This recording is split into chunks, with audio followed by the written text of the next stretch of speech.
Hey everybody, here's I know I keep saying I'm not going to do more watch stuff, and then I see something and I go and get it. So I actually have this and another one coming. The other one's a Casio Edifice, really, really nice sport chronograph. I think it's going to be awesome. But here's what I wanted to try. We got the homage watches. By the way, hit like, hit subscribe, make comments if you like this stuff. Help a brother out with the algorithms. This is another one of the homage watches. So it's going to be an homage of a different one. And I don't have a problem with homage watches any more than I have a problem with different knives, like Microtech clones and things. I don't like counterfeits. I don't like the illegal ones that try to fool you into thinking you're getting a real Microtech and they put their label on it, just like I don't want a fake Rolex. I don't want a Folex. But I don't mind an homage. And the reality is, there's a lot of people, I make decent money, but I'm not going to go spend $8,000 on an Omega Seamaster moonwatch. I'm just not. Or spend anywhere from 6 to 15 or 20,000 or more on Submariners. It's just not my, or the Daytona. That could be a $30,000 watch, depending on how you get it configured. If you get the real Rolex, I'm not going to spend that kind of money. I like, I'll spend a few $100s, and maybe at some point I'll spend 1,000 or something. But I like Tissot, I like Bulova, I like Citizen, I like some Casios. I've got some of the Invicta Pro Divers. These are good watches. And so one that I've been watching, because I was thinking about this for a while, which was the Swatch and the Omega Moonwatch.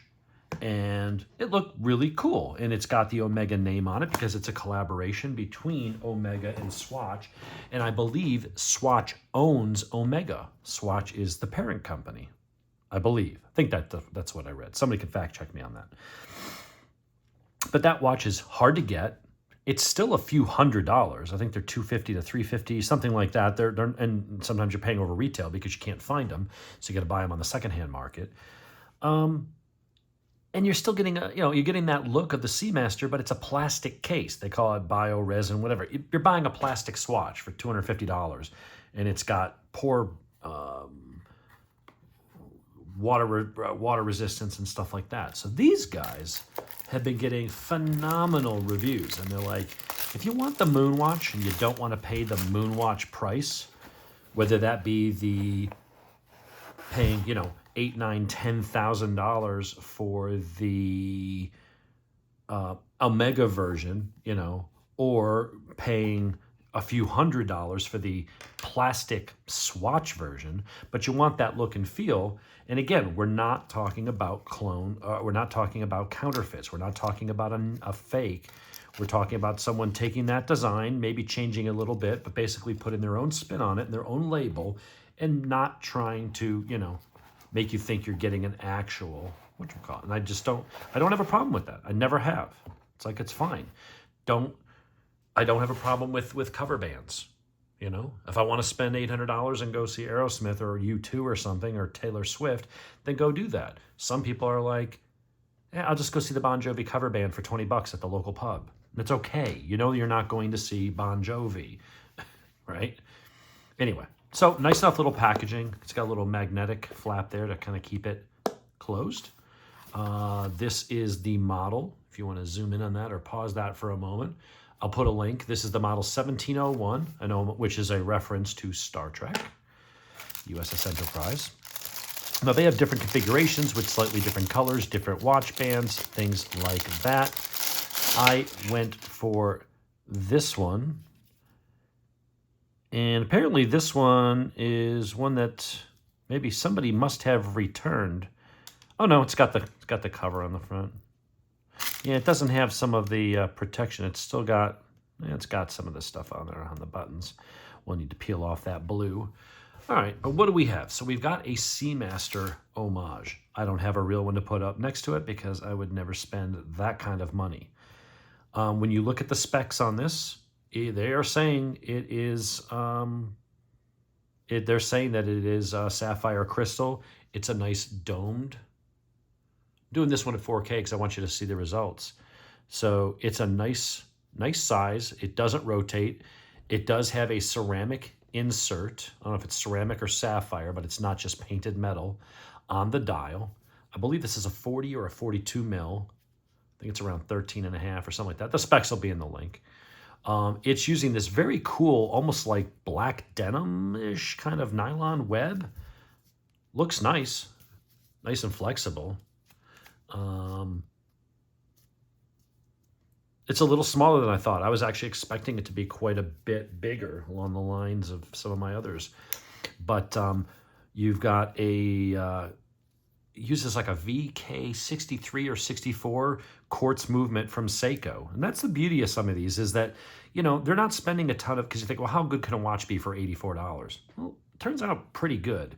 And the reason is they're not spending a ton of money designing their own chassis. You have the dimensions, you scan it into a CNC machine, and you can spit out a whole bunch of copies of something. You know, you don't have that whole design and trial and error and phase of, you know, trying to create something. You're taking something that's already tried and true, and then you're just creating a copy of it. You're buying your movements from Seiko. The Seiko VK63 or 64, I forget which movement is in this. That is a movement that is used in a lot of the Seiko watches that you'll spend $500 plus. Now, they have a bunch of different movements, but Seiko has a couple watches that they sell with that movement that are over $500. And here, someone else is just making their own chassis. So as long as it's done right and doesn't leak and fall apart, how hard is it really to make the watch when you're just running off copies of something and throwing in an existing movement that Seiko sells to other companies, you know, for that purpose. So it does have a screw-down bezel on the main bezel, but not on your chronograph functions. So we're going to go ahead really quick. And this one, let's see, you got your seconds. So this one, I guess, okay, so it does have the movement down there for the day. So does that move? Or do I have to actually like roll through and do that? So, all right, I'm gonna have to sit here and spin for a minute as I go. All right, there's the fifth. Dun, dun, dun, dun. So yeah, I know this isn't very exciting watching me set the damn watch, but we're just gonna go through because that's what you gotta do with a new watch when you get it. So we got the 6 rolling into the, yeah. All right, it's gonna take me another 45 seconds. Yeah, some of them you can push it part way and just adjust the date. This doesn't seem to do that. So that's my second hand. That's gonna be the, maybe the minutes and then hours for this chronograph. I guess we'll find that out in a minute. So I'm gonna keep doing this. I really was expecting a bigger watch. It's smaller than I thought it was gonna be. And that may be fine for some people. You know, I'm a bigger guy, so I don't mind bigger watches. That's fine by me. So, all right, we're coming up on the 7th. And then we're just gonna go to the 8th. So, keep spinning. If I'm doing this wrong, I'll figure it out later and make an addendum. But some watches, yeah, I guess they do it a little differently. It would suck if I had to go through a whole month. So be careful when you're doing this that you don't go too far and then you have to do the whole month over. So we're going to the 8th. So that would be midnight. And it is now 2:21 p.m. So that's a.m. We're still on a.m. La, la, la. And now 1, 2, and 2:21. So let's go ahead and set that. So we're at 2:21. Push that in. Screw down that crown. What did it say? 100-meter water resistance. It's got a little thing of the moon on there. It's nice. I mean, it's really well machined. It's a very nice watch. I mean, when you look at the details and things, I feel like that's a really good watch. I wish my iPhone did as good of a job of focusing as my Pixel does. I'm gonna have to use my other Pixel watch or phone to do my videos. The Pixel takes better photos than the iPhone, and the Pixel, I think, takes better close-up videos. Overall, like if you're taking like an action video, the iPhone is a little bit better.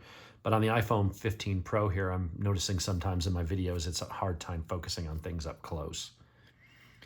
But if you can see the weave on the band, it's actually pretty damn nice. It's got some kind of leather underneath.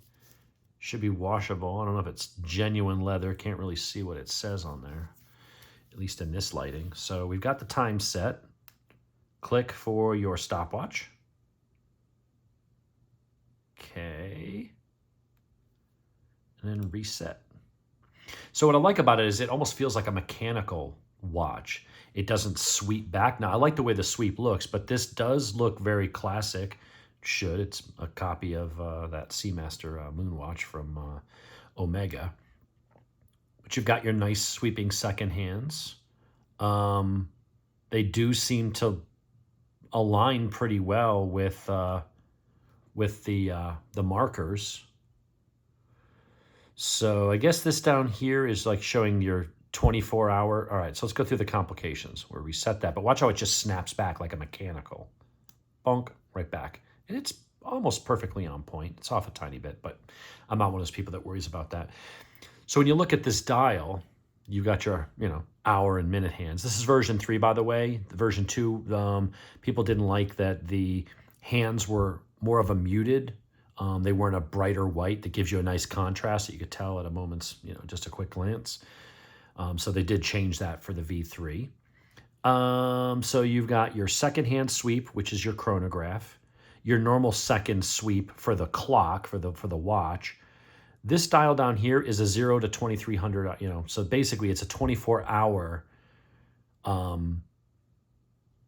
don't know what that's useful for. I guess if you needed to convert military time to standard time, it's showing you your standard time. You're seeing that it's 2:20, whatever.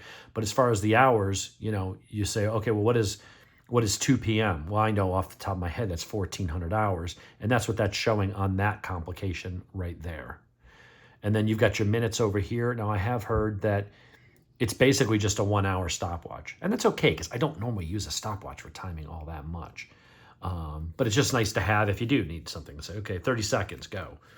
And you got that. The watch band is nice and flexible. It's a little bit stiff, but that should break in and loosen in nicely. It's nice brushed. It just says Pagani Design. It's a nice looking watch. I see myself wearing this. Like I mentioned, it is a little bit smaller. So this is more along the lines of like an Invicta Pro Diver, which is your so it's, I guess, just a tiny bit bigger than that. Let's use the one with the rubber strap. Easier to try on here. The weight's good. It's not that heavy. Yeah, that strap is actually really nice and comfortable. And you can change it. It should be just a standard 20 mil lug.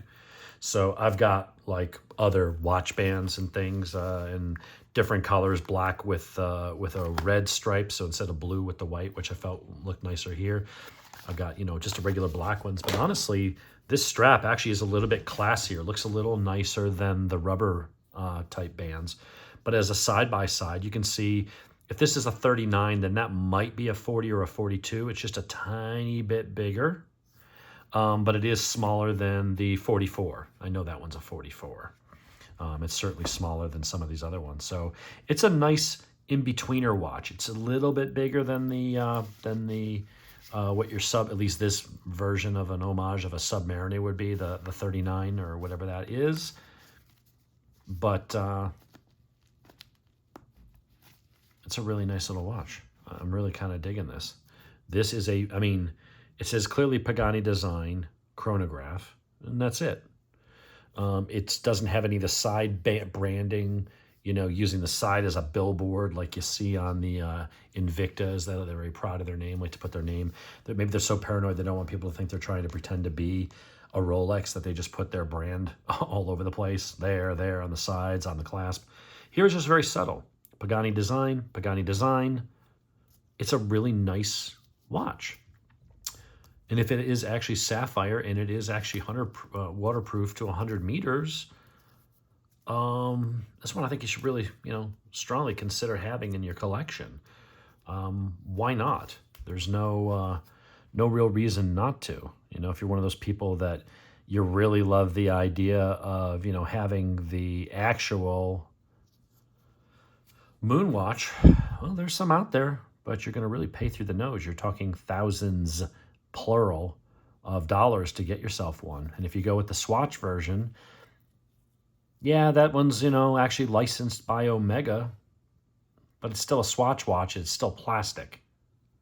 And it's 2.5 times the cost of this, at least, almost 3 times the cost of this. So for less than $100 shipped, I'll put the link in the description. The Pagani is really nice. PD1701. You can get them in slightly different colors, different faces. I think there's like 14 different color variations between leather straps, metal straps, this fabric strap that's lined with leather, and the color combinations. There's some with red, there's some with gold, yellow, there's blue, there's green, white dials. There's one that's like a meteorite.